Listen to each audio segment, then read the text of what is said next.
ليه لا؟ صعبه يعني؟ مش صعبه، لا مستحيله برضو مش مستحيله. الدوري في الملعب، وصلنا لاخر جوله. هو هتبقى مفاجاه لو الزمالك خسر من سيراميكا مثلا، ككوره وكاسماء فرق وككواليتي لعيبه.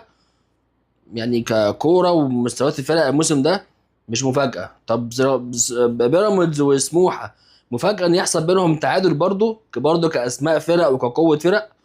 مش مفاجاه يعني، بتحصل ولو حصلت هتبقى مقبوله. لكن الفكره في سيناريو وتوقيتها فهي صعبه. فوز الاهلي على المصري ان شاء الله، لازم نكسب المصري، ولازم الاهلي يكسب المصري باي شكل وباي طريقه. ده اعتبره ماتش الدوري، حرفيا هو ماتش الموسم. لازم تكسبه، لازم حتى لو ما خدتش دوري وما صعدتش دوري ابطال، يبقى ده ماتش الموسم بتاعك، لازم تكسبه. فكل شيء وارد. الدوري لسه في الملعب، وانا قلتها من شهر فات في عز ما احنا كنا ضايعين والزمالك دايس وبيراميدز. الدوري لسه في الملعب، وطول ما احنا عندنا امل ولو 1%، الاهلي قادر ان هو يرجع ويديك الامل ده ويلعب عليه. وقد كان وصلنا لاخر جولة وعندنا امل في الدوري. اه الكرة مش مستحيلة ومش صعبة. كورنر، فاول، ضربة جزاء، ماتش يتقلب في لحظه في لحظه. سيناريوهات الكره غريبه وممكن يحصل فيها اي حاجه. خلينا نشوف بس. الزمالك عنده فرصتين، تعادل او فوز ياخد الدوري. ودايما الفرقه اللي بتنزل الملعب وعندها فرصتين بيبقى فيها عندها شويه اريحيه. لو ما كسبناش هنتعادل هناخد الدوري، ده بيخسر. اللي بينزل وعنده الفرصتين دول ان هو ياخد بطوله او يكسب بطوله، ده بينزل يخسر. وسيراميكا مش قليله عشان تنزل تلعب قصادها على تعادل، قادره تغفلك. فخلي بالكم، خلي بالكم عشان التغفيله المره دي هتبقى وحشه قوي. بيراميدز ان شاء الله يتعدوا يعني، ان شاء الله لأسوأ الظروف. حتى لو الزمالك كسب وخد الدوري، الاهلي لازم يكسب المصري ان شاء الله.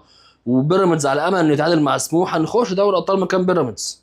نخش دوري ابطال مكان بيراميدز، ويبقى برضو قفلت الموسم السيء ده بشكل كويس. الموسم السيء، تخيل أسوأ موسم في تاريخك كأهلي، واحنا مش طايقين اللعيبه ومش طايقين المدرب ومش طايقين الاداره ومش طايقين الصفقات وكل البلاوي دي كلها، وانت مأجل حسم الدوري لغايه اخر جوله، وانت عامل لهم رعب لغايه دلوقتي بمستوياتك اللي احنا مش راضيين عنها، وبالاداء اللي احنا مؤخرا بدأ يتحسن واحنا شايفينه موسم للنسيان.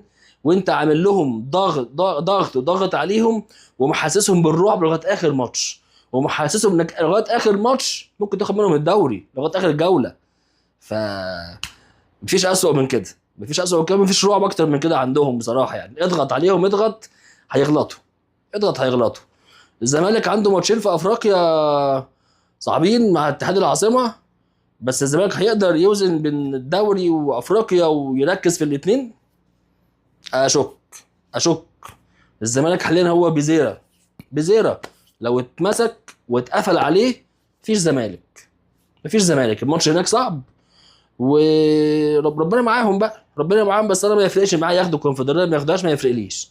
اللي يفرق معايا ان شاء الله يرجعوا يلعبوا ماتش سيراميكا وهم راجعين مخلصين الكونفدراليه، سيناريوهات الكرة الغريبة تحصل معاهم. وربنا يعينهم، ربنا يعينهم ويقويهم، ما يلاقوش نفسهم طالعين من غير دوري ومن غير كونفدرالية ورايحين يلعبوا كونفدرالية تاني السنة الجاية. ربنا يستر ان لو حصل ده، السيناريو ده لو حصل، الزملكاويه هيعملوا انتحار جماعي حرفيا. الله يعينهم على حالهم بقى. فخلينا نشوف، المهم احنا نكسب كأهلي، ومهم بيراميدز يتعادل، وبالتوفيق لسيراميكا ان شاء الله. ونشوف يوم 20 ايه اللي هيحصل. بس الكوره فيها مفاجآت، خلي بالك. سلام.